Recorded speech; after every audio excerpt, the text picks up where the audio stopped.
عليكم ورحمة الله وبركاته. بسم الله الرحمن الرحيم. الحمد لله رب العالمين. الصلاة والسلام على أشرف المرسلين وعلى آله വസ്വഹ്ബിഹി അജ്മഈൻ. അമ്മാ ബഅദ്. സ്നേഹമുള്ളവരെ, SKIC Samastha Kerala Islamic centre Dammam കമ്മിറ്റിയുടെ ഒരു തുള്ളി വെളിച്ചം പ്രോഗ്രാമിലേക്ക് നിങ്ങളെ വീണ്ടും സ്വാഗതം ചെയ്യുന്നു. അറബി ഭാഷയിലെ അക്ഷരങ്ങളെക്കുറിച്ചുള്ള ഒരു വിചാരപ്പെടലാണ് ഇന്നത്തെ തുള്ളി വെളിച്ചം. മൊത്തം 28 അക്ഷരങ്ങളാണ് അറബിയിലുള്ളത്.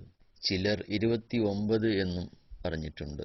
നമുക്കറിയാം, അലിഫ്, ഹംസ. അലിഫിന് ഹർക്കത്തോടുകൂടി അഥവാ അ ഇ ഉ എന്ന് പറയുമ്പോൾ അത് ഹംസയും, ഹർക്കത്തില്ലാതെ മറ്റൊന്നിനെ നീട്ടാൻ വേണ്ടി വരുന്ന അലിഫ്, ഉദാഹരണം ജാ അ. ജ എന്നതിനെ നീട്ടാൻ കൊടുത്ത അലിഫ്, അതിന് ഹർക്കത്തില്ല, ഇതിന് അലിഫ് എന്നും പറയും. ഇത് രണ്ടും ഒന്നാണ്, ഒരു അക്ഷരം തന്നെയാണ് എന്ന് പറഞ്ഞവർ 28 അക്ഷരമായും, അല്ല ഇത് രണ്ടും 2 അക്ഷരമാണ് എന്ന് പറഞ്ഞവർ 29ആയും എണ്ണി. ചുരുക്കത്തിൽ, എന്താണ് അക്ഷരം? ഒരു നിശ്ചിത ഉത്ഭവ സ്ഥലവുമായി ബന്ധപ്പെട്ട ശബ്ദമാണ് അക്ഷരം.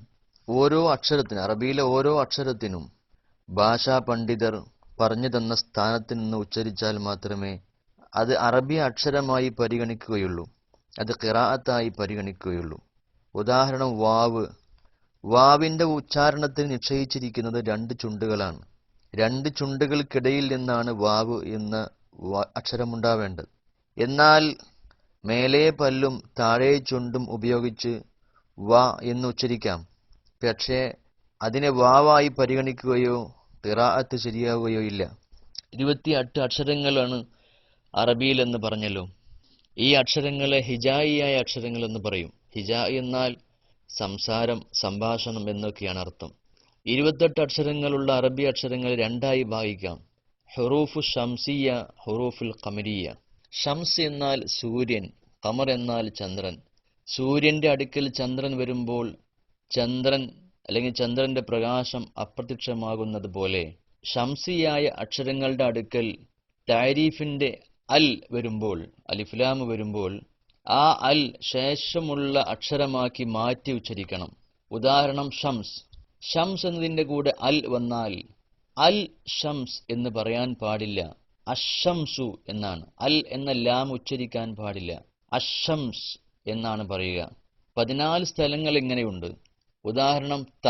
ത എന്നതിന്റെ മുമ്പിൽ അൽ വന്നാൽ അൽ തുറാസ് എന്ന് പറയില്ല, അത്തുറാസ്.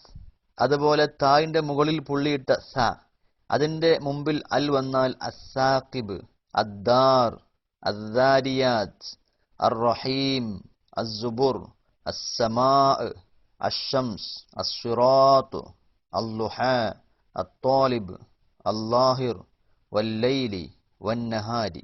ഇതിന് ഈ 14 അക്ഷരങ്ങൾക്ക് ഹുറൂഫു ഷംസിയ എന്ന് പറയും.